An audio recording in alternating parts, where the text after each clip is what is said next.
Oke, Bismillahirrahmanirrahim. Assalamualaikum warahmatullahi wabarakatuh. Selamat siang, Bapak Ibu semuanya, para audiens. Di sini saya akan mempresentasikan terkait dengan kompensasi manajemen dari mata kuliah Sistem Pengendalian Manajemen. Sebelumnya saya ingin memperkenalkan diri terlebih dahulu. Nama saya Didi Purwanto, NIM 240 3010 20663 dari program studi akuntansi PJJ 1 kelas AK 701 mata kuliah Sistem Pengendalian Manajemen. Sebelumnya mungkin banyak yang berpikiran bahwa seperti apa sih peran komunikasi dalam sistem pengendalian manajemen, penting atau enggak. Nah, pada pertemuan kali ini tuh kita akan membahas kompensasi manajemen. Jadi meskipun banyak orang mengira kompensasi itu hanya soal gaji, padahal di dalamnya sistem pengendalian manajemen itu kompensasi merupakan hal penting untuk mengarahkan perilaku manajer dan karyawan agar tujuan organisasi bisa tercapai. Nah, pertama kita akan melaksanakan kegiatan penjelasan peran kompensasi dalam sistem pengendalian manajemen. Jadi dalam sistem pengendalian manajemen ini kompensasi digunakan untuk mempengaruhi perilaku, mana manajemen ingin memastikan bahwa apa yang menjadi tujuan organisasi bisa tercapai. Jadi dengan kompensasi ini bukan sekedar membayar kerja semata, tapi juga mendorong orang untuk bekerja karena yang diinginkan perusahaan dan membuka motivasi bekerja. Nah, selanjutnya ada pengertian kompensasi oleh Edwin B. Flippo, di mana kompensasi ini dijelaskan bahwa merupakan imbalan jasa yang layak dan adil atas kontribusi karyawan.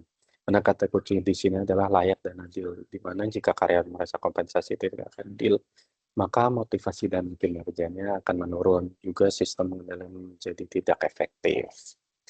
Selanjutnya ada tujuan dari kompensasi itu sendiri. Di sini ada 3 tujuan kompensasi. Yang pertama yaitu untuk menarik tenaga kerja yang berkualitas. Selanjutnya untuk mempertahankan karyawan yang berprestasi tentunya. Terus yang ketiga ada memotivasi karyawan agar bekerja dengan optimal. Dalam konteks sistem pengendalian manajemen, tujuan ketiga ini sangat penting karena berkaitan langsung dengan pencapaian target dan strategi perusahaan. Selanjutnya ada jenis kompensasi. Yang pertama yaitu kompensasi tidak selalu berupa uang.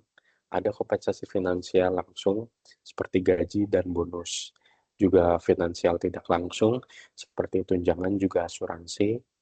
Dan kompensasi non-finansial seperti promosi dan pengakuan. Dalam praktiknya seringkali juga kompensasi non-finansial justru lebih berpengaruh pada kepuasan kerja jangka panjang para pegawai. Selanjutnya ada asas kompensasi. Di sini ada 2 yang utama dalam asas kompensasi, yaitu asas keadilan dan asas kelayakan serta kewajaran. Asas keadilan ini berarti kompensasi harus sesuai dengan prestasi dan tanggung jawab si pegawai. Sedangkan asas kelayakan dan kewajaran ini berarti kompensasi harus cukup untuk memenuhi kebutuhan hidup secara wajar. Selanjutnya, ada metode kompensasi, di mana metode kompensasi ini bisa bersifat tunggal atau jamak. Metode tunggal hanya mempertimbangkan satu faktor, misalnya pendidikan.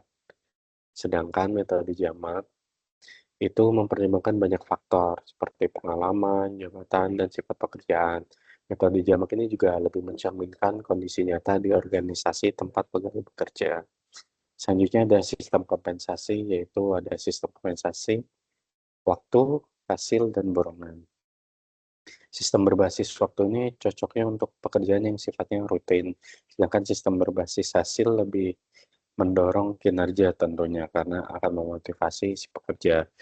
Tetapi harus dirancang dengan hati-hati agar tidak mendorong perilaku manipulatif. Juga sistem borongan.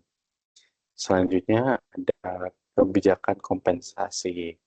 Kebijakan kompensasi ini mencakup besaran, struktur, dan waktu pembayaran. Kebijakan yang jelas dan konsisten akan meningkatkan semangat kerja para pegawai dan juga membantu organisasi lebih cepat mencapai targetnya. Lalu faktor apa aja yang mempengaruhi?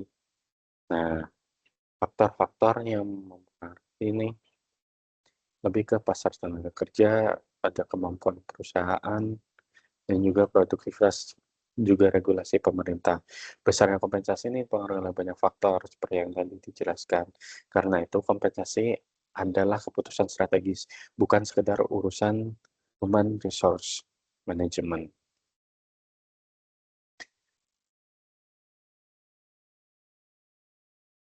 Untuk teori agensi ini menjelaskan terkait konflik kepentingan antara pemilik dan manajer. Kompensasi berbasis kinerja digunakan untuk menyelaraskan kepentingan tersebut. Dengan insentif yang tepat, manajer akan terdorong bertindak demi kepentingan organisasi. Kesimpulan yang dapat kita ambil dari presentasi ini yaitu sebagai kompensasi manajemen bukan hanya soal gaji, tetapi alat penting dalam sistem pengendalian manajemen. Kompensasi yang adil, layak, dan selaras dengan strategi perusahaan akan membantu organisasi mencapai tujuannya. Baik, terima kasih. Demikian presentasi dari saya, Didik Purwanto, terkait dengan kompensasi manajemen. Semoga memberikan manfaat bagi kita semua. Demikian presentasi dari saya. Semoga bermanfaat. Assalamualaikum warahmatullahi wabarakatuh.